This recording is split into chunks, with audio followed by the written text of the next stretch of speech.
नमस्कार, स्वागत है आप सबका एसएचएम क्लासेस में। और आज हम क्लास 12th का जो हमारा चैप्टर है पारितंत्र, उसके कुछ इम्पोर्टेंट क्वेश्चंस करेंगे।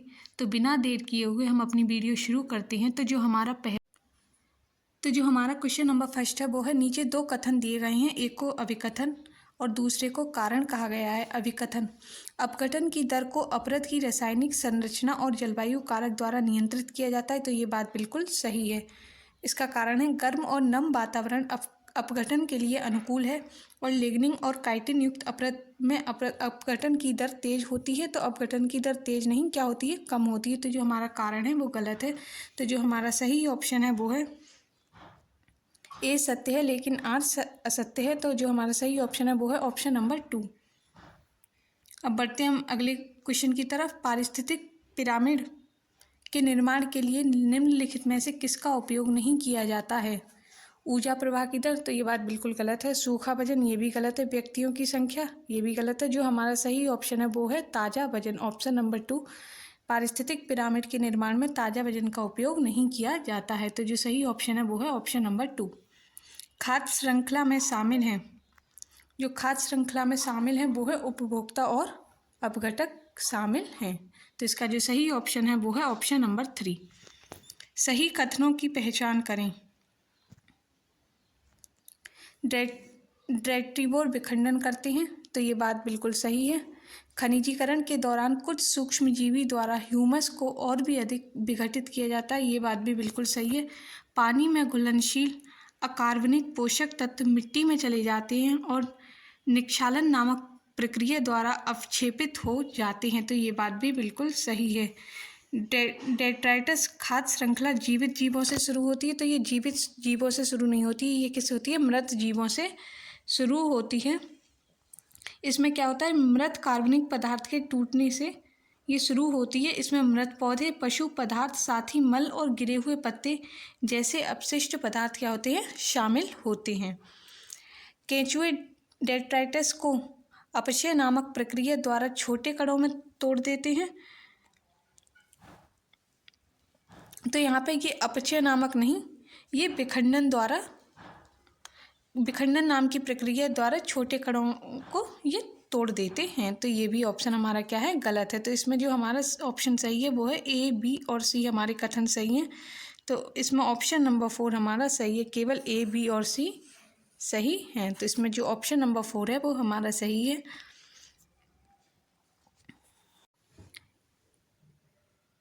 एक पौधे को एक शाकाहारी द्वारा खाया जाता है जिसे बदले में एक मांसाहारी द्वारा खाया जाता है, इसे हम खाद्याल कहते हैं? नहीं।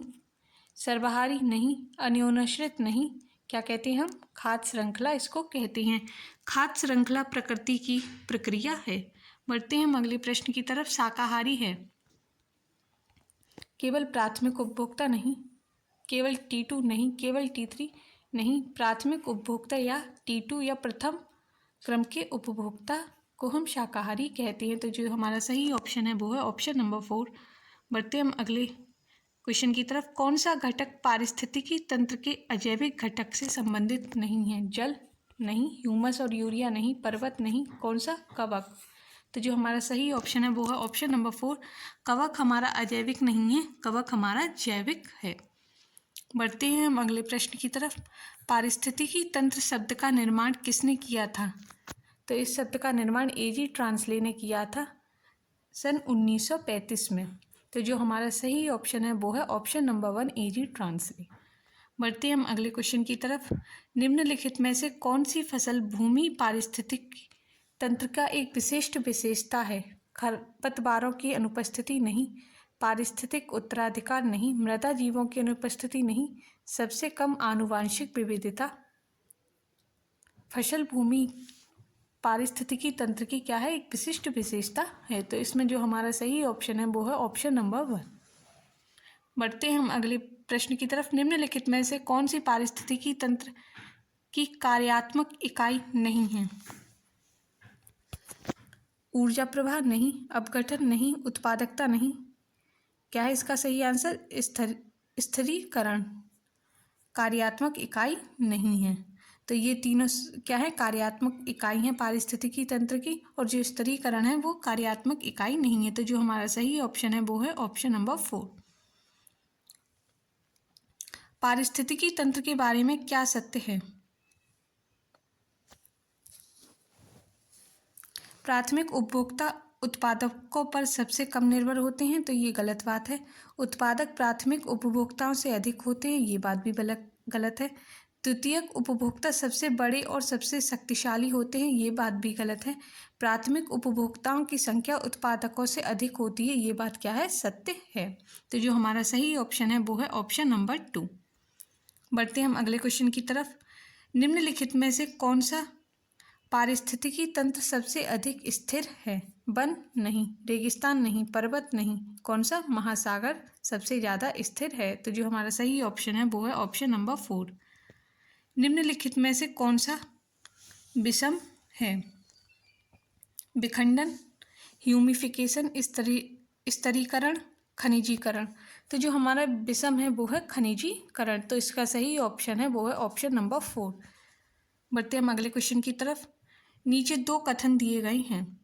कथन 1, अपघटन एक ऐसी प्रक्रिया है जिसमें सूक्ष्म जीवी द्वारा अपरद को सरल पदार्थों में विघटित किया जाता है। तो ये बात बिल्कुल सही है। कथन 2, यदि अपरद में लिग्निन और काइटिन प्रचुर मात्रा में हो तो अपघटन कम हो जाता है। तो ये बात भी बिल्कुल सही है। तो जो हमारा सही ऑप्शन है वो है ऑप्शन नंबर 4। कथन 1 और कथन 2 दोनों सही हैं। बढ़ते हैं हम अगले प्रश्न की तरफ। पारिस्थितिकी तंत्र के 2 घटक हैं, पौधे और जानवर नहीं, खरपतवार और पेड़ नहीं, मनुष्य और जानवर नहीं, जैविक और अजैविक। तो इसका जो सही ऑप्शन है वो है ऑप्शन नंबर 3। अपघटक वे जीव हैं जो जीवित शरीर में काम करते हैं और कोशिकाओं के कार्बनिक पदार्थ को चरणबद्ध तरीके से सरल बनाते हैं। ये बात क्या है, गलत है।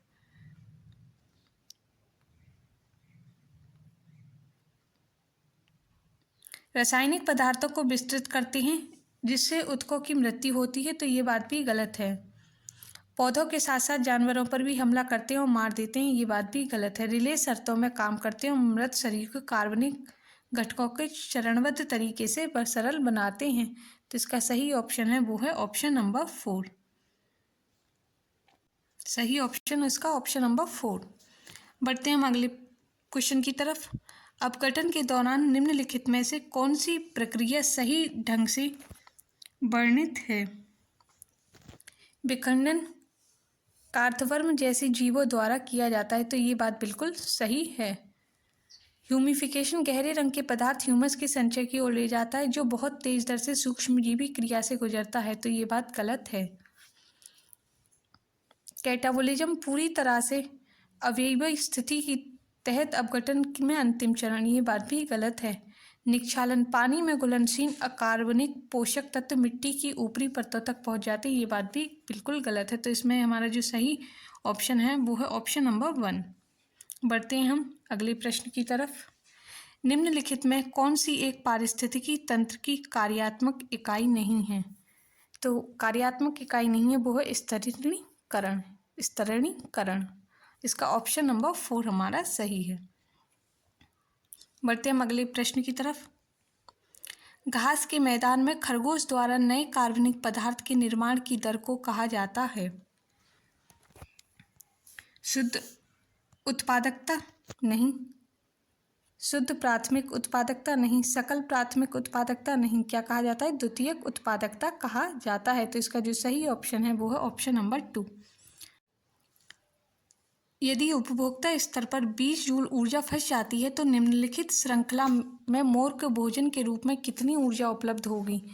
तो यहाँ पर 10% का क्या होता है, ऊर्जा में हानि होगी। 20 अगर पौधे में है तो 2 चूहा में रह जाएगी, सांप में 0.2 रह जाएगी और जो मोर है उसमें रह जाएगी 0.02। तो जो हमारा सही ऑप्शन है वो है ऑप्शन नंबर 1, 0.02 जूल। बढ़ते हैं हम अगले क्वेश्चन की तरफ। जब मनुष्य मछली खाता है जो जू प्लैंकटन पर फीड करती है जो छोटे पौधों को खा गए हैं, तो इस श्रृंखला में उत्पादक हैं जब मनुष्य मछली खाता है और जो मछली है वो किसको खाती है, वो जूप्लैंक्टन को खाती है, और जो जूप्लैंक्टन है वो किसको खा रहा है, वो छोटे पौधे को खा रहा है। तो इस श्रृंखला में उत्पादक कौन है, छोटे पौधे हैं। मछली ने किसको खाया, मछली ने खाया जूप्लैंक्टन को। ठीक है, यहाँ पे ये मछली का एम बन गया। और जो जूप्लैंक्टन है वो किसको खा रहा है, वो छोटे पौधे को खा रहा है। किसको खा रहा है, छोटे पौधे को। तो इस श्रृंखला में उत्पादक कौन है, तो इसमें कौन हुए, छोटे पौधे ही तो उत्पादक हुए। तो जो हमारा सही ऑप्शन है वो है ऑप्शन नंबर 1, छोटे पौधे। बढ़ते हैं हम अगले प्रश्न की तरफ। कुल आपतित सौर विकिरण में PAR का अनुपात है लगभग 70% नहीं, लगभग 60% नहीं, 80% से अधिक नहीं, कितना है, 50% से कम। तो हमारा जो सही ऑप्शन है वो है ऑप्शन नंबर 3। बढ़ते हैं हम अगले प्रश्न की तरफ। ऊर्जा पिरामिड के लिए निम्नलिखित में से कौन सा कथन गलत है जबकि शेष 3 सही हैं। ये कौन सा, ये ऊर्जा पिरामिड है। ये जीवों के विभिन्न ट्रॉफिक स्तर पर ऊर्जा सामग्री को दर्शाता है, तो ये बात बिल्कुल सही है। ये आकार में सीधा होता है, ये बात भी सही है। इसका आधार चौड़ा होता है, ये बात भी बिल्कुल सही है। ये आकार में उल्टा होता है, तो ये बात गलत है। खाद्य श्रृंखला के संबंध में निम्नलिखित कथनों पर विचार करें। किसी क्षेत्र से 80% भागों को हटाने से वनस्पति की वृद्धि में बहुत वृद्धि हुई। तो अगर हम भागों को हटा देंगे तो क्या होगा, इससे जो हमारे शाकाहारी हैं वो बढ़ जाएंगे। तो इससे हमारी वनस्पति की वृद्धि क्या, कम हो जाएगी, बढ़ेगी नहीं। तो ये हमारा कथन गलत है। अधिकांश मांसाहारी जानवरों को हटाने से हिरणों की आबादी में वृद्धि हुई। तो ये बात बिल्कुल सही है।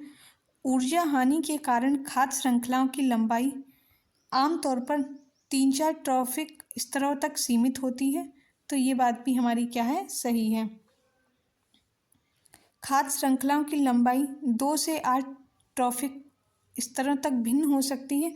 तो ये बात बिल्कुल गलत है। 3 से 4 ट्रॉफिक स्तरों तक भिन्न हो सकती हैं,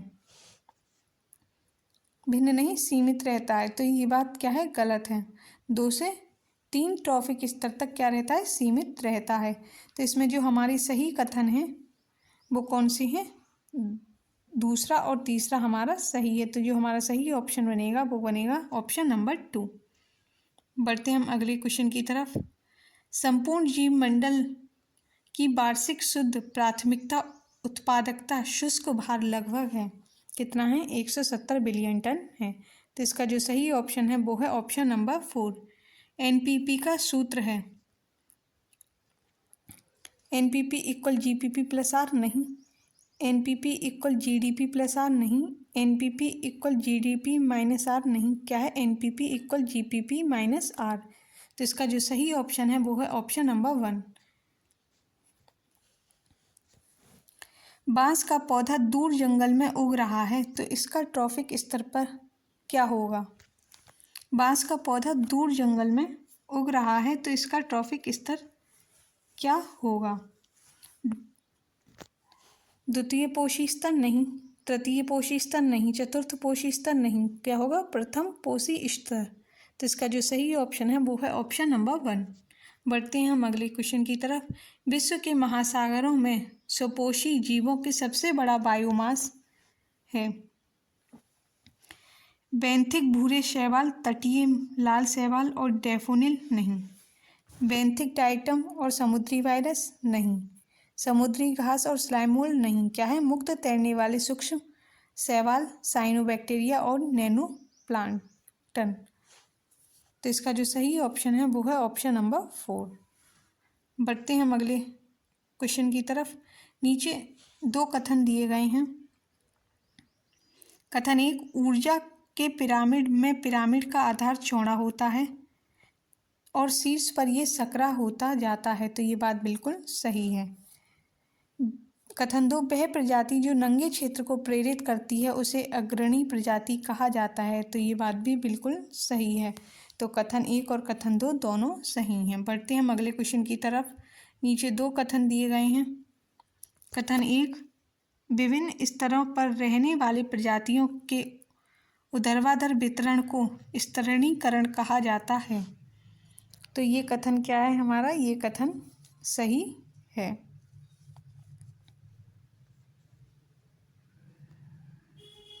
कथन 2, वन, नदी, घास के मैदान और मुहाना स्थलीय पारिस्थितिकी तंत्र के कुछ उदाहरण हैं।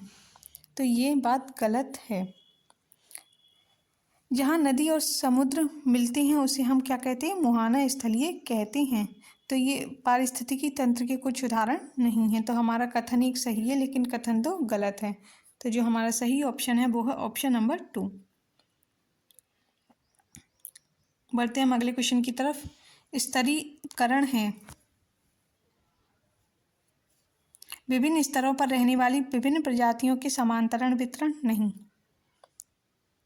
विभिन्न स्तरों पर रहने वाली विभिन्न प्रजातियों के क्षैतिज वितरण नहीं। एक स्तर पर रहने वाली विभिन्न प्रजातियों के ऊर्ध्वाधर वितरण नहीं। विभिन्न स्तरों पर रहने वाली विभिन्न प्रजातियों के ऊर्ध्वाधर वितरण को हम स्तरीकरण कहते हैं। तो जो हमारा सही ऑप्शन है वो है ऑप्शन नंबर 3। बढ़ते हैं हम अगले क्वेश्चन की तरफ। निक्षालन के कारण मिट्टी में कार्बनिक और अकार्बनिक पोषक तत्वों को नीचे जाना नहीं। मिट्टी में अत्यधिक कैल्शियम संचय नहीं। पानी में घुलनशील अकार्बनिक पोषक तत्वों को मिट्टी में नीचे जाना और अनुपलब्ध नमक के रूप में अवक्षेपित होना। तो जो हमारा सही ऑप्शन है वो है ऑप्शन नंबर 2।